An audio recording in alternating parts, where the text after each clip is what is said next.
Hello বন্ধুরা, কেমন আছেন সবাই? আশা করি ভালো আছেন। আর যদি ভালো নাও থাকেন, আজকের এই ভিডিও দেখার পর আপনার সব ভালো থাকার আশা হিরো আলম ভাই এক নিমিষেই শেষ করে দেবেন। বলেন কি?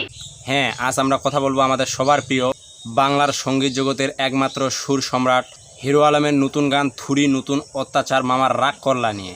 আজকের এই গানে একটু বেশি সময় লাগলো, মামা রাগ করলা। ভাই রে ভাই, গানের শুরুতে হিরো আলম ভাই একটা চরম সত্য কথা বলে ফেলেছেন। তিনি নিজেই স্বীকার করেছেন এই গান বানাতে নাকি তার একটু বেশি সময় লেগেছে। আচ্ছা আলম ভাই, বেশি সময় বলতে আপনি ঠিক কতক্ষণ বুঝিয়েছেন? 5 মিনিট নাকি 10 মিনিট?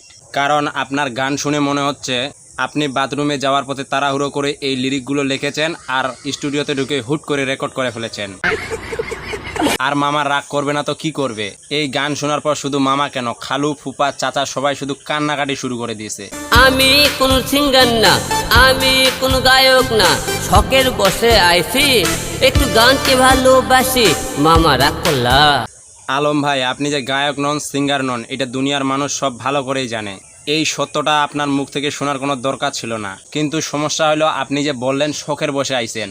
ভাই, আপনার এই শখ তো আমাদের কানের 12টা বাজিয়ে দিয়েছে। নিঃসন্দেহে তুই ঠিক কথা বলেছিস।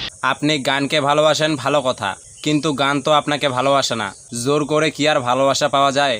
আপনার এই একতরফা ভালোবাসার চক্করে পড়ে মিউজিক ডিরেক্টরের মুখের এক্সপ্রেশনটা একবার দেখেছেন? দেখুন, বেচারা মিউজিক ডিরেক্টরের মুখের দিকে একদম তাকানোই যাচ্ছে না। মনে হচ্ছে উনি মনে মনে ভাবছেন, হে খোদা, কোন পাপে আমি আজ এই স্টুডিওতে এসেছি?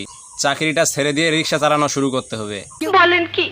আমার এই গানটায় অটো টিউন দিবেন বাড়াই, তাতে একটু বেশি ভালো লাগে, মামা রাগ করলা। বাপ রে বাপ, সততার একদম শেষ সীমানা। হিরো আলম ভাই কিন্তু কোনো লুকোছাপা করেনি, সরাসরি বলে দিলেন অটোটেন দিবেন একটু বাড়ায়। ভাই, আপনার গলার যা অবস্থা, সেখানে অটোটিউন তো দূরের কথা, যদি পুরো নাসা টেকনোলজিও ব্যবহার করা হয় তাও এই সুর সোজা করা সম্ভব না। অটোটিউন তো হিরো আলমের গলায় এসে নিজেই ডিপ্রেশনে চলে গেছে। ও ভাবছে আমাকে এতকাল গায়কের সুর ঠিক করার জন্য ব্যবহার করা হতো, আর আজ আমাকে এ কোন মরুভূমিতে এনে ছেড়ে দেওয়া হলো। গানের মিউজিকটা দিবেন বেশি করা কইরা, বিটে বিটে পাবলিক নাচবে, হাইরে উড়ো ধরা। উড়াধুরা নাচ। হিরো আলম ভাই, আপনার এই গান শোনার পর পাবলিক নাচবে না, পাবলিক নিজের কান চেপে ধরে ইমার্জেন্সি হসপিটালের দিকে দৌড়াবে। কি বলছিস তুই? আপনি বলেছেন মিউজিক দিতে কড়া করে, কিন্তু কড়া মিউজিকও আপনার এই বেসুরো কণ্ঠের অত্যাচার ঢাকতে পারলো না। বিটে বিটে পাবলিক নাচবে কিনা জানি না, তবে পাবলিকের মাথার রোগ যে বিটে বিটে লাফাচ্ছে এটা একদম 100% গ্যারেন্টি। 100% সত্যি। 1 ঘন্টা পরে গানটা রিলিজ করে দেবেন, বেশি দেরি হয় না যেন, আমার হাতে সময় কম। ওরে বাবরে, হিরো আলম ভাইয়ের হাতে নাকি সময় একদম কম। 1 ঘন্টার মধ্যেই গান রিলিজ চাই। কেন ভাই, বিল গেটস কি মিটিং করার জন্য আপনার সাথে দাঁড়িয়ে আছে, নাকি আপনার এই গান শোনার জন্য অধীর আগ্রহে মানুষ টিভির সামনে বসে আছে? আপনার হাতে সময় কম, কিন্তু আমাদের এই 2.5 মিনিটের গান শুনে যে 2.5 বছরের মতো সময় লেগে গেল, তারপরে সেটার ক্ষতিপূরণ কে দেবে?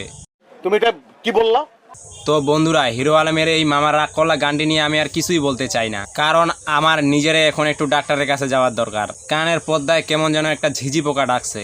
মিথ্যা কথা, আমি বিশ্বাস করি না। হিরো আলম ভাই কিন্তু বারবার জিজ্ঞেস করেছেন, মামা রাগ করলা? মামা রাগ করলা। আমরা রাগ করিনি আলম ভাই, আমরা শুধু স্তব্ধ হয়ে গেছি। ভিডিওটি ভালো লাগলে লাইক করুন, আর আপনার কোনো মামা যদি এই গানটি শুনে রাগ করে থাকে তাহলে কমেন্টে জানান। দেখা হবে পরের ভিডিওতে, ততক্ষণ পর্যন্ত সাবধান থাকুন, হিরো আলমের গান থেকে দূরে থাকুন। ধন্যবাদ। আপনাকে ধন্যবাদ।